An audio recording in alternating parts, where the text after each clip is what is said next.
ఆగాగు ఆచార్యదేవా, ఏమంటివి జాతి నిపమున శూతసుతునకు ఇందు నిలువ అర్హత లేదందువా.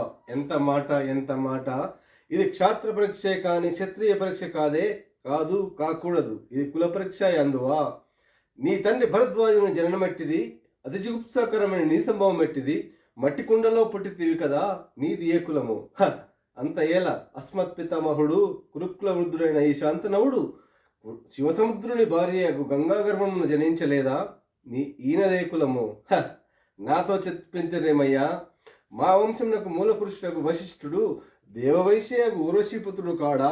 అతడు పంచమజాతి కన్యైన అరుంధతి అందు శక్తిని, ఆ శక్తి చండాలంగనందు పరాశరుని, ఆ పరాశరుడు పల్లెపడిచైన మత్స్యగంధి అందు మా తాత వ్యాసుని, ఆ వ్యాసుడు విధవరాండ్రైన మా పితామహి అంబికతో మా తండ్రిని, పితామహి అంబాలికతో మా పినతండ్రి పాండురాజుని, మా ఇంటి దాసితో ధర్మ నిర్మాణ జనుడని మీచే కీర్తించబడుతున్న ఈ విదురదేవుని కనలేదా. సందర్భావసరమును బట్టి క్షేత్ర బీజ ప్రాధాన్యంతో సంకరమైన మా కురువంశము ఏనాడో కులహీనమైనది కాగా నేడు కులము అను వ్యర్థవాదములెందులకు. అయిపోయిందా?